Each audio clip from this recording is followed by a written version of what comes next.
back to another gadget report. Let's talk gadgets. And as I promised you last month, I am doing this video today in response of the comments that I received on my last video about MH17 and the decision court and the charges that were laid, etc., etc. I received some comments from people, and today I am going to do a video specifically about this. Once again, I say that I won't be going into any political commentary or political views, because I don't think that's the purpose of this channel or of the video that I made previously. And of course, I won't be running my personal political opinion either for the same reason. This is just an answer to the comments, and let's go. Let's talk gadgets.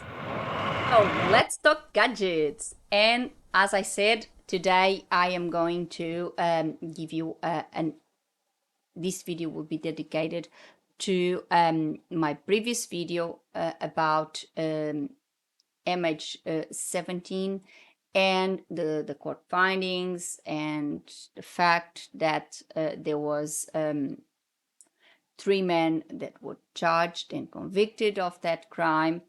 As I mentioned in my previous video, 2 were Russian and 1 was Ukrainian. They were proven to be from a separatist group, and obviously, the article mentioned that Russia obviously does not accept the blame or anything like that. And obviously, I was already expecting that I was going to have some comments on that video. And of course, political views were going to be thrown in. Unfortunately, and I do apologize, I'm going to thank both of the both comments and the 2 people that have made the comments. I won't be able to say your names because actually one is written in Russian, so I cannot even read, and the second one is hard for me to actually say it. So I do apologize for not being able to say your name, but let me say thank you very much for commenting and to leave me your opinions, which I really liked. And I think it's important that we share opinions, and even if obviously your opinions were a little different and you were trying to show your perspective on things, it does not mean that I don't value your opinion and I don't value what you said. One of the comments that I received talk about air traffic control, and one of the mistakes that was made in regards to MH17 was that air traffic control should never allow the plane to fly that route. Well, I responded to the comment, and I have to agree at some point. I had to agree with that because obviously, if there was a conflict, and at the time there was the Crimea conflict and there was all that issue between Ukraine and Russia, I think it should have been a decision that airspace should be a no-fly zone for that exact matter. I'm not running politics here. I think it was a horrible accident. I don't think really we should delve into politics in here, because that's not the purpose. I think honestly the point about air traffic control is a valid point, and I also did some research, and I found that at the time some airlines had already avoided that Ukrainian airspace for safety reasons. Among them were Qantas, British Airways, Cathay Pacific, and others. So at the time, there were already some airlines that were doing that. So, but obviously it was not officially closed, and therefore Malaysia Airlines chose that path because it was the route that was originally, and it was always the route for that particular flight. And obviously they flew through there. It would have been an internal decision from Malaysia Airlines, in my opinion, but I obviously cannot verify that because I do not work or represent Malaysia Airlines, and I don't have that information with me. The airspace should be closed. Yes, I do agree. That's why currently that's one of the things that was done to prevent something like this happening again, which I think it was a lesson learned from what happened there. But I also think that it would have had to be. I wouldn't say that it was a decision from the air traffic controller, because I don't think the air traffic controller. I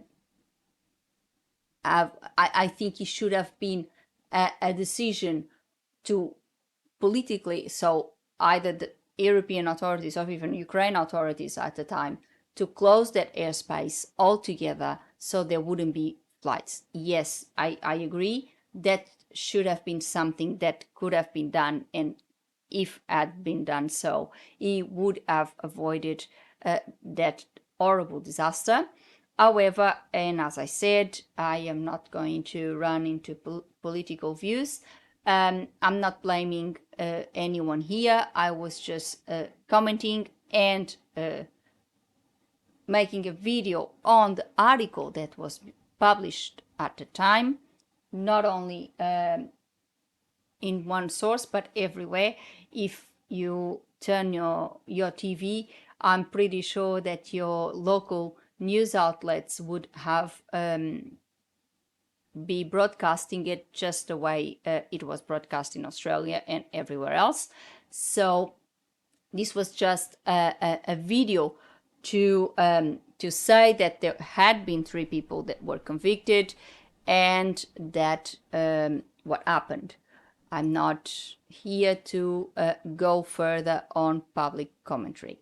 So once again, I thank both of the commentators for saying, and one of the commentators said if I was blaming the Russian public, obviously I was not blaming the Russian public, because I don't think in any of these things the public is to blame for anything. Usually the public and the citizens of the countries are usually the victims of what their governments do. So I would never blame the Russian people for anything like that. I obviously, if anything, it was everything political, and I'm not going to go into politics, as I said. So I agree. I 100% agree that the airspace should have been closed. So today I decided to respond and actually state that point, that I do agree with that. Let's see if more investigations are made, if maybe more, who knows, more clues and more evidence comes to light about this, and we know exactly in detail what may have happened. And if so, if it's relevant for me to do another video on this, I will. But I don't think at this stage, I think the case has been closed with this court. So this was just my opinion. This was just a response to these 2 people that responded to my video. First of all, to thank them. Thank you very much for what you did and for replying, and the communication that went on after that. If you read the comments, please read, because it is important, it is interesting, very interesting to read. And they are very, very relevant, I think. And of course, it was to thank them and also to state my view as well. So I hope you like it. So for today, I hope you liked this gadget report today. It's not really a usual gadget report with something about gadgets, even though it was about something that happened to one of our gadgets, and it was very sad. Um, I hope you like it. And of course, I'm waiting for your comments. Once again, as I said, please, no conspiracy theories or political views, because I am not going to delve into that. I think we already have enough conflict and negativity around the world. So I don't need to add to that in my channel. I will never do. This was, as I said, just my view and my response. But if you have any other suggestions, even for something that you know about aviation that you would like me to do a video on, please suggest. I would be very happy to take it in consideration. And of course, put a like on the video and subscribe the channel with a click on the bell so you get a notification of a gadget report every week. This week, however, it won't be every week because due to the public holidays, there will be a little break next week and you won't have your gadget report. So the next gadget report will be happening in 2 weeks. But I hope you have a nice break, enjoy it, and I'll see you in 2 weeks for another gadget report and to talk gadgets, of course. See you. Bye.